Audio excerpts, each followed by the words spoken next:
Hi, this is Emily Stratton, and I am going to be performing a cranial nerve exam on my client, Sara. Hello. The first cranial nerve number 1, is the olfactory nerve, and it deals with smell. It is just a sensory nerve. Damage to this nerve could result in loss of smell, either partially or fully, and to test, and it's not really important to speech therapy or hearing or swallowing. To test this nerve, I am going to have my client close her eyes and plug one nostril. Good. And I'm going to put up a distinctive smell to her nose, and she's going to describe what she smells. Oh, garlic. Yes, garlic. Good. So then she's going to plug her other nostril, and I'm going to put up a different smell to her nose. Chocolate.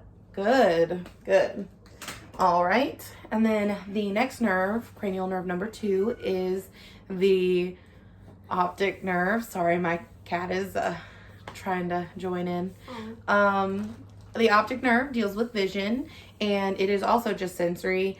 Damage to this, it would result in loss of vision, either partially or fully. It's not really important to speech or swallowing or hearing, but it can result in diminished communication. To test this nerve, I am going to hold up papers that have letters on them for Sara to read off to me. She's going to cover one eye, and she's going to read these letters. RZAUXMSQ. Good. Then she's going to cover her other eye. And she's going to read a different set of letters. BEGKIONP. Good. Then she's going to keep both eyes open, and she's going to read another set of letters. YTHDWVJC. Good. The next nerve, cranial nerve number 3, is the oculomotor nerve. And this is sensory and motor. It deals with the eye's reaction to light and accommodation. And to test this, I am going to shine a flashlight in my client's pupil, and I'm going to start from the side, and it should constrict, which it does. So I'm going to do it again, and then I'm going to look in her other eye to make sure the other pupil constricts as well. And it does. Very good. Damage to this, damage to the oculomotor nerve would result in loss of reaction, the pupil's loss of reaction to light, and loss of accommodation, so peripheral or moving, like spatial awareness, in result to proprioception. So to test this, to test the next part, I am going to hold up one finger that's close to her and then one finger that is further away. I want her to look at the closest finger, and her pupil should constrict. Then I want her to look at the further finger, and her pupil should dilate. Good. Next, I'm going to hold one finger up here, and I'm going to test to see if the pupils converge or if the eyes converge. So I'm going to test that motor function by placing my finger closer to her nose, and her eyes did converge. Very good. The next nerve is cranial nerve number 4. It's the trochlear nerve. It deals with sensory and motor as well. This deals with just the eye movement. I'm also going to be testing this and abducens as well, which is cranial nerve number 6. Both are sensory and motor. Both deal with eye movement. Abducens is eye coordination. To test this, I'm going to have my finger here. I'm going to move it side to side, and I'm going to ask my client to follow just with her eyes.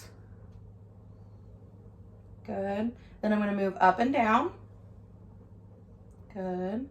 Then I'm going to move diagonally. Good. Good. Damage to this nerve could result in double vision for both trochlear and abducens. And then it's not really important to speech, hearing, or swallowing, but I'm sure it's not comfortable with having that double vision. I'm sure you'll get headaches and everything. The next nerve, cranial nerve number 5, is the trigeminal nerve. This deals with corneal reflexes, light and deep sensation, and hot and cold sensation as well. Damage to this nerve would really affect the patient's ability to feel her face or and speak. So that could impact speaking, might even impact swallowing as well. To test this, I am going to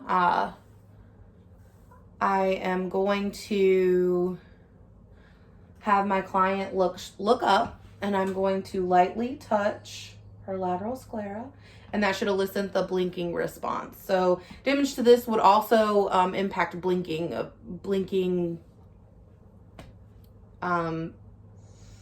how you could blink. Sorry. I'm also going to test her light and deep sensations. So I'm going to have her close her eyes, and I'm going to lightly brush a Q-tip across her forehead. Did you feel that? Yes. Good. And then I'm going to test her heat and cold sensations. So, I'm going to test her deep sensation next. Sorry about that. So I have a blunt object that I'm just going to tap. Feel that? Mm-hmm. Then I have a sharp object that I'm going to poke.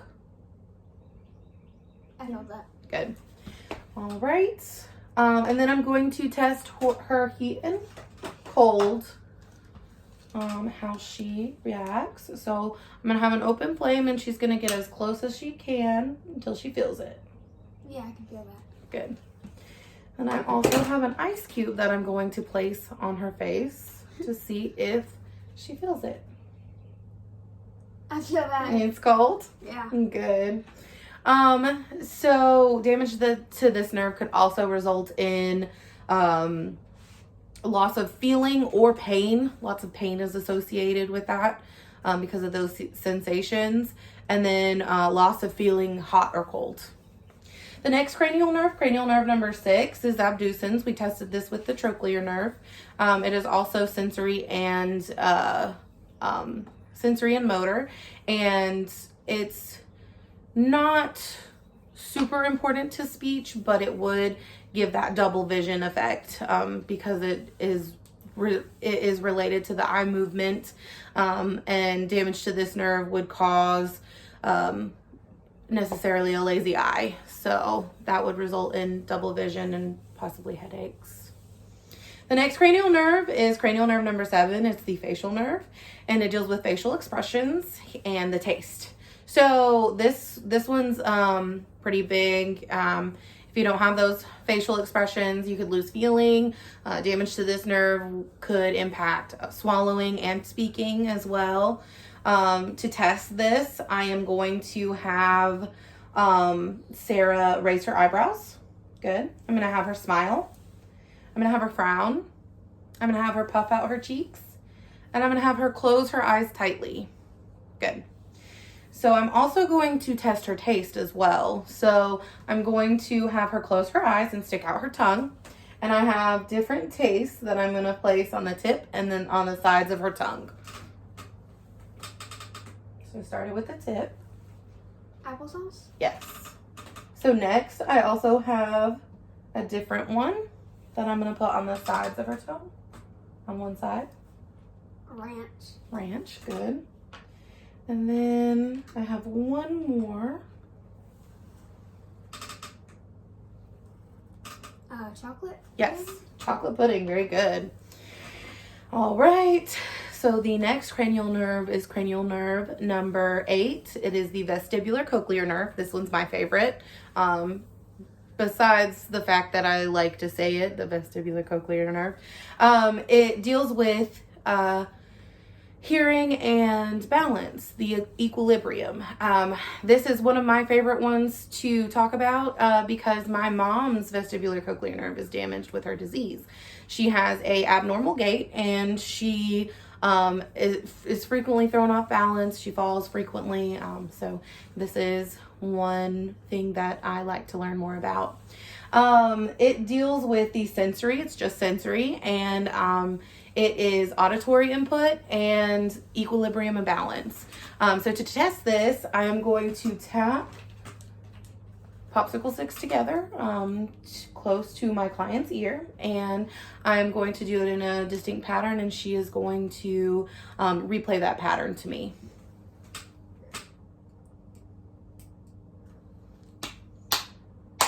Good. I'm going to test the other ear. Good. All right, and then to test the balance and gait, I'm going to have her stand up and then walk across the room and back. Good. Got it. All right. Damage to this nerve would result in an abnormal gait and possibly loss of hearing. So this would impact the hearing portion for speech language pathology. The next cranial nerve number 9, is the glossopharyngeal nerve, and it deals with the gag reflex and swallowing. It is sensory and motor as well. So to test this, I'm going to test the gag reflex first by placing a popsicle stick to the back of my client's throat very gently. And damage to this nerve would result in a swallowing deficit. So abnormally swallowing, maybe aspirating, abnormal gag reflex, either no gag reflex or a very, very sensitive one. Just depends. But this is important to speech as well. Good? Yeah. Sorry. Okay. All right. And then I'm going to test my client's ability to swallow. I'm going to give her a cup of water. Good. The next cranial nerve number 10, is the vagus nerve, which also deals with swallowing. This is important to speech as well. It deals with that swallowing aspect. It is also sensory and motor, and damage to this would affect the patient's ability to swallow. So I'm going to have her take another sip of water and then speak immediately afterwards. Hello. Good. And I'm noting for any hoarseness or any trouble at all for that speaking right after swallowing. The next nerve, cranial nerve number 11, is the accessory nerve. It is sensory and motor as well, and it deals with the head, neck, and shoulder movement. Damage to this could result in either partial paralysis or loss of motor function or sensation of moving the head, neck, and shoulders. So to test this, I'm going to stand behind my client, and I'm going to put resistance on her shoulders, and she's going to shrug. Good. Then I'm going to place my hands on either side of her face and put resistance, and she's going to turn her neck from side to side. Good. So this is not very important to speech in the speech, hearing, and swallowing, but it could impact communication as well, cause stiff muscles or flaccidity as well. The next nerve, cranial nerve number 12, is the hypoglossal nerves. This deals with tongue movement. This is very important to speech because you do need your tongue to move as well. It is sensory and motor.